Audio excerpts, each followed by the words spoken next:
d'achat du Congolais mis à mal par les fluctuations du taux de change au pays, le gouvernement annonce les débuts incessamment de contrôle de prix de biens et des services sur le marché.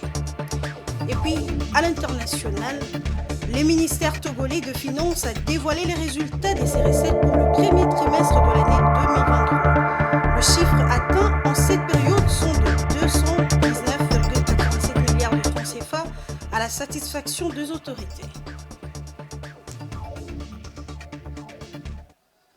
Mesdames et messieurs, bonsoir et bienvenue à cette grande édition du journal sur Géopolis Télévision. Les rôles que la République démocratique du Congo joue à travers ses forêts dans la lutte contre le changement climatique a été étalé ce mercredi à Belém au Brésil dans le cadre du sommet sur l'Amazonie. C'est le chef de l'État, Félix-Antoine Tshisekedi, qui en a fait la démonstration devant les pays réunis au Brésil. Suivez.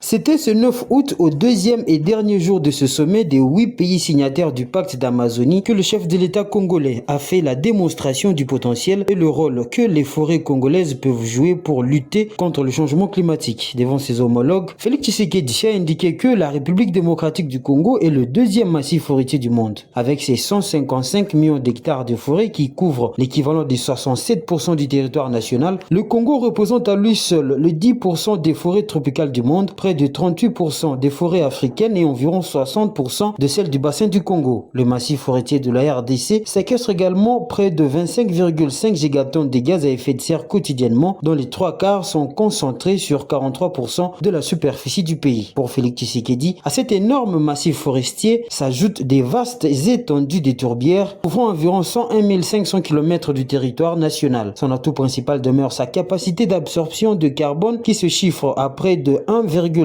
milliards de tonnes de dioxyde de carbone par an, soit 4% des émissions mondiales. Ces tourbières constituent un stock naturel de plus de 30 gigatonnes de dioxyde de carbone, l'équivalent de plus de 2 ans d'émissions mondiales de gaz à effet de serre. Il n'a pas manqué, selon les sources présidentielles, de mentionner dans son mot l'alliance qui lie les 3 pays possédant les 3 grandes forêts tropicales, à savoir la RDC avec le bassin du Congo, le Brésil avec l'Amazonie, mais aussi l'Indonésie avec Bornéo-Mekong. Une alliance qui servira désormais de cadre de concertation, de partage d'expériences, d'échanges et d'actions sur les questions cruciales relatives à la forêt et à la biodiversité. Elle peut même arriver à formuler des propositions concertées, notamment celles ayant trait au marché de crédit carbone.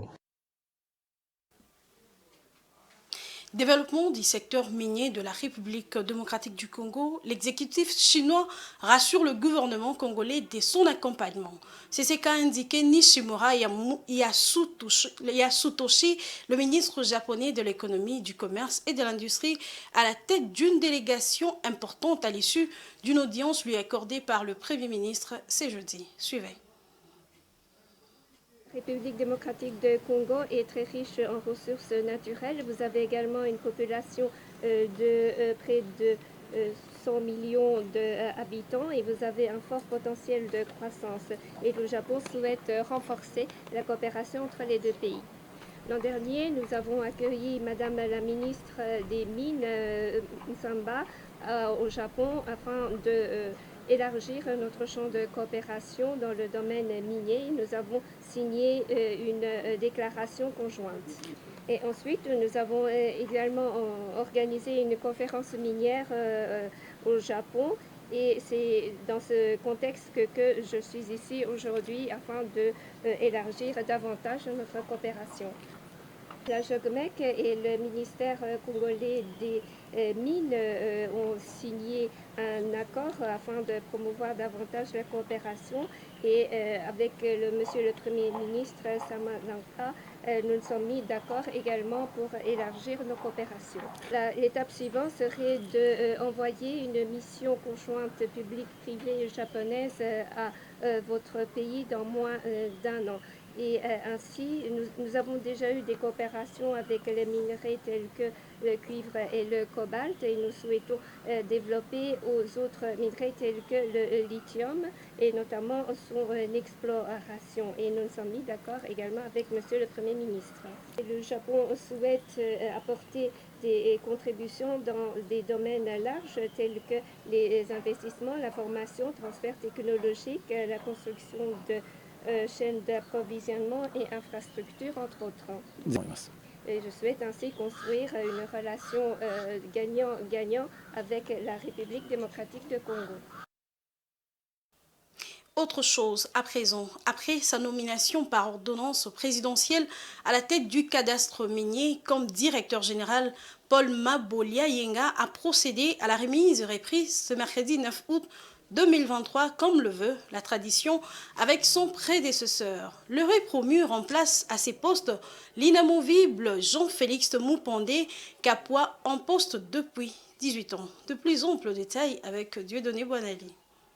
Présidentielle à la tête du cadastre minier Camille en SIG comme directeur général, Paul Mabolia Yenga a procédé à la remise et reprise le mercredi 9 août 2023 avec son prédécesseur comme le veut la tradition. Les repromus remplacent à ses postes l'inamovible et l'inusable Jean-Félix Moupandé Kapwa en poste depuis 18 ans. Hormis le directeur général Mabolia Yenga, le nouveau comité est composé du directeur général adjoint Jacques Mouyumba, Crispin Bindoulé Mitono et le nouveau président du conseil d'administration d'ICAMI. Celui-ci bénéficiera de la contribution des nouveaux administrateurs, notamment Gustave Kalenga Ikankou, Ruby Kitenge Kaungu, Charles Bofassa Djema, tous nommés par la même ordonnance présidentielle. Après la signature du procès verbal des remises et reprises par les deux concernés, le directeur général sortant a cédé son fauteuil au nouveau entrant. Dans une atmosphère conviviale, les deux personnalités se sont retirées pour échanger en aparté avant de revenir à la cérémonie supervisée par le secrétaire général aux mines qui a représenté la ministre nationale des mines empêchée. Dans son discours, le président du conseil d'administration, Crispin Bindoulé Mitono, a fixé quelques priorités de son organe, que ce soit sur le plan administratif, technique et financier. Il a promis d'accompagner la direction générale d'ICAMI dans le travail pour augmenter sa part dans la mobilisation des recettes au profit du budget national. Il s'est dénoté que c'est pour la première fois que ces bras techniques du ministère national des Mines est doté d'un conseil d'administration.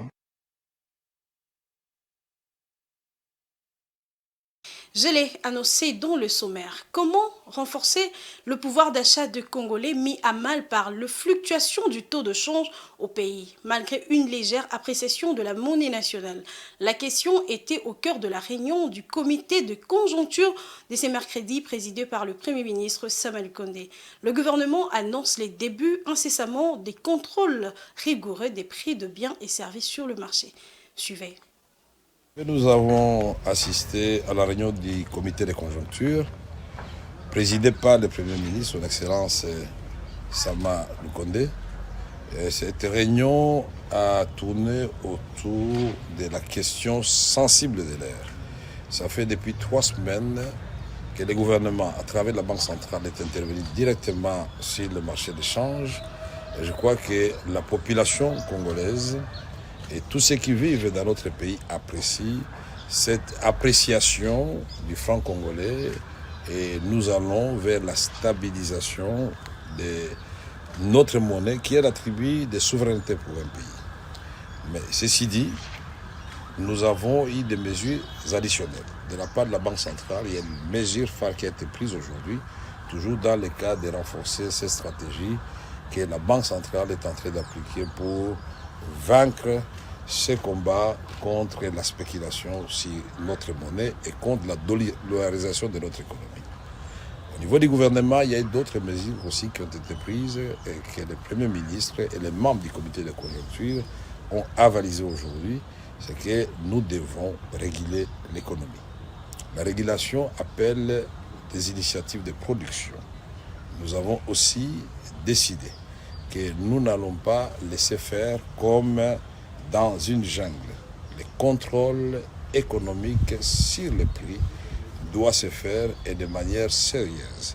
D'aucuns ne peuvent comprendre qu'au moment où le taux de change a sensiblement diminué en faveur du franc congolais et s'est stabilisé, et que depuis 3 semaines, les prix restent pratiquement les mêmes. C'est comme ça que nous avons reçu tour à tour les pétroliers qui appliquent le taux de change au niveau de leur station, mais nous devons informer ces derniers à la suite du petit contrôle qui a été fait ce matin.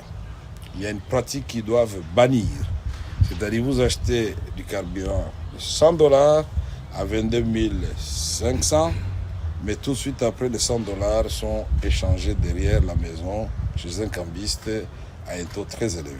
Donc nous allons suivre toute cette chaîne jusqu'au bout. Nous avons vu aussi des prix différents. On applique les taux ici au centre-ville, mais quand vous allez au-delà de Kinkole, au-delà d'Ensele, on voit les prix commencer à monter petit à petit. Tout cela, c'est un travail de la régulation économique, donc vous pouvez faire confiance à votre gouvernement. Là, nous adressons au peuple congolais. Les opérateurs économiques doivent soutenir l'économie parce que, après tout, nous vivons le bien-être. Ceux qui pensent que la stabilité du franc congolais est conjoncturelle se trompent, puisqu'il y a à la fois des mesures de politique monétaire qui sont bien menées par Madame la gouverneure de la Banque centrale, mais il y a aussi des mesures d'ordre économique et budgétaire au niveau du gouvernement, et les résultats, inévitablement, puisqu'on ne triche pas avec les chiffres, ça sera en faveur du pouvoir d'achat de la population.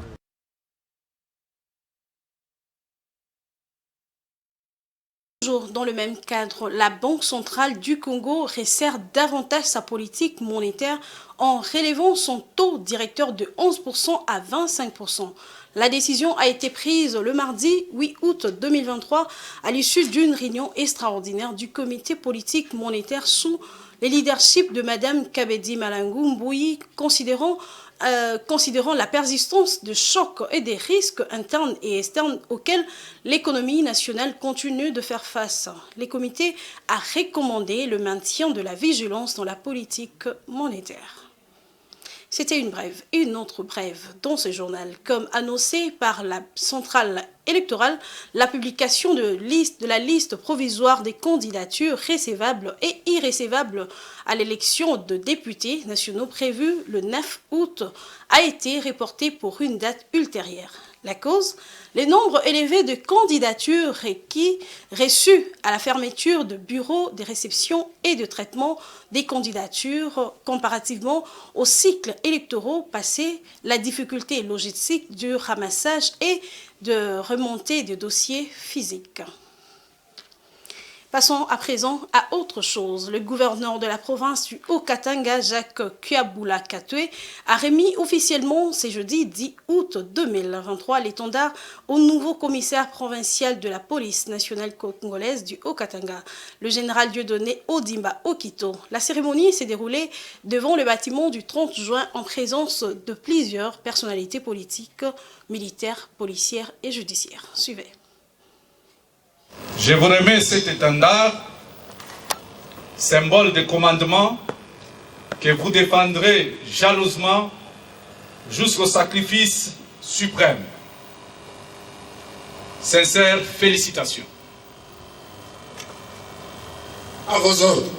C'est avec ce mot que le gouverneur du Haut-Katanga, Jacques Kiabula Katwe, a remis officiellement l'étendard du pays au nouveau commissaire provincial de la PNC Haut-Katanga, le général Dieudonné Odimba Okito. Cette cérémonie des prises d'armes du nouveau patron de la police en province s'est déroulée à l'esplanade du bâtiment du 30 juin en présence du président de l'Assemblée provinciale du Haut-Katanga, Michel Katebe, du vice-gouverneur Jean-Claude Kanfoua Kimimba, des membres du Conseil provincial de sécurité, de quelques députés et ministres provinciaux, du maire de Lubumbashi et quelques bourgmestres des communes, ainsi que de toutes les unités du commissariat de la police nationale congolaise dans les Haut-Katanga. La prise d'armes a également été marquée par un défilé de troupes devant la tribune des officiels. Toutes les unités de la PNC du Haut-Katanga, dont la GMI, l'UNH, la police des mines, la PSR et d'autres ont défilé et fait défiler leurs engins d'intervention devant le gouverneur Jacques Kiabula Katwe.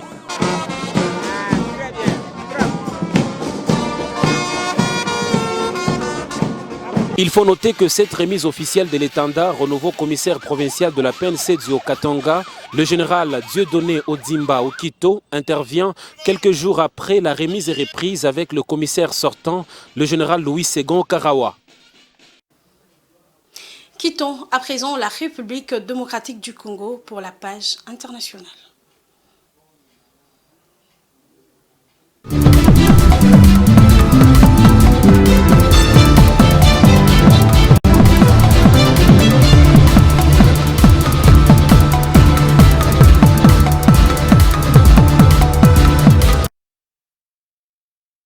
titré dans le sommaire. Le ministre togolais de Finances a dévoilé les résultats de ces recettes de l'Office togolais de recettes pour le premier trimestre de l'année 2023. Le chiffre révèle qu'elles ont atteint 219,87 milliards de francs CFA au cours de cette période, ce qui équivaut à un taux de réalisation de 24,11% par rapport à l'objectif fixé par l'État à 912,10 milliards de francs CFA. Les résultats positifs sont attribués à divers facteurs, notamment l'augmentation des activités commerciales soumises à la TVA et l'accent mis sur la réorganisation des services fiscaux. Suivez les détails dans cet élément. Au Togo, les recettes fiscales collectées par l'Office togolais des recettes OTR au premier trimestre 2023 ont atteint 219,87 milliards de francs CFA, représentant un taux de réalisation de 24,11% sur un objectif de 912,10 milliards de francs CFA fixé par l'État. Selon les données du ministère des Finances, la mobilisation représente une hausse de 19,61% par rapport au premier trimestre 2022, soit une progression de 36,05 milliards de francs CFA. Notons également que le Togo a mis en place l'unité de politique fiscale qui a également contribué à ce qu'on restructure un peu l'environnement de collecte des recettes fiscales et non fiscales. Il faut dire que l'OTR, depuis les 2 dernières années également, a introduit une nouvelle taxe et je trouve bien que le civisme des Togolais contribue également à cette hausse de performance en termes de mobilisation de ressources. Ces recettes fiscales mobilisées se répartissent en 3 catégories, que sont les impôts sur les revenus, les bénéfices et les gains en capital. Elles sont contribuées pour 40,67 milliards de francs CFA aux recettes fiscales totales. Il va de soi que le Togo doit également faire beaucoup d'efforts, tout comme les autres pays, pour augmenter relativement le taux de pression fiscale, même si il n'est pas encouragé que ce soit aux dépens du développement de l'activité économique du secteur privé. Donc, il est encouragé aujourd'hui que l'OTR continue ses réformes dans un environnement institutionnel propice pour que les ressources collectées puissent contribuer réellement au développement du pays. Les impôts et taxes intérieures sur les biens et services ont représenté la plus grosse contribution, 117,69 milliards de francs CFA, dont 34,66 milliards proviennent de la TVA et 1,04 milliard de francs CFA de la taxe sur les véhicules à moteur. Au total, les mobilisations fiscales ont constitué 60% des recettes totales du pays, qui s'élèvent à environ 362 milliards de francs CFA au 31 mars 2023. Rendons-nous à présent au Libéria, qui est un pays de construction maritime depuis le 19e siècle. Les pays disposent de 16% de la flotte mondiale en 2023.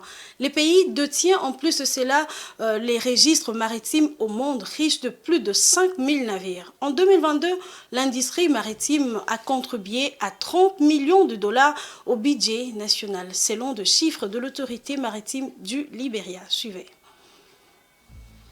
5052 navires battant pavillon libérien naviguent à travers le monde en 2023. Cette statistique rendue publique par l'agence de presse officielle du Libéria révèle que le pays détient désormais le plus grand registre maritime au monde. Les bâtiments libériens représentent désormais 16% de l'ensemble de la flotte mondiale selon des données officielles. Nous avons plus de 5000 navires. Le gouvernement devrait continuer à élargir le registre et offrir aux Libériens la possibilité de se former et donc de travailler dans l'industrie. L'autorité maritime du Libéria a contribué à plus de 30 millions de dollars au budget national en 2023. Espérant d'importantes retombées économiques de son industrie maritime, l'État ouest-africain mise sur des incitations fiscales, mais aussi des lois strictes sur le contenu local pour l'essor du secteur. 80% des diplômés de nos centres de formation nationaux trouveront désormais un emploi dans l'industrie dans différents domaines. La gestion des navires est un domaine dans lequel nous devrions inciter les Libériens à s'impliquer. Nous continuerons à le faire.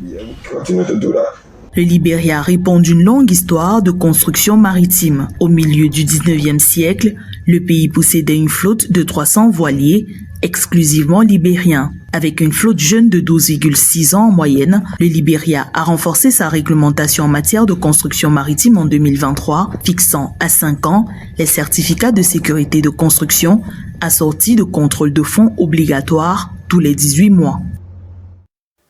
C'est par ici que nous mettons un point final à cette grande édition du journal sur Géopolis Télévision. Mais avant de vous quitter, je vous rappelle les principaux titres de cette édition. Pour renforcer le pouvoir d'achat des Congolais mis à mal par les fluctuations du taux de change au pays, les gouvernements annoncent les débuts incessamment de contrôle de prix de biens et services sur le marché.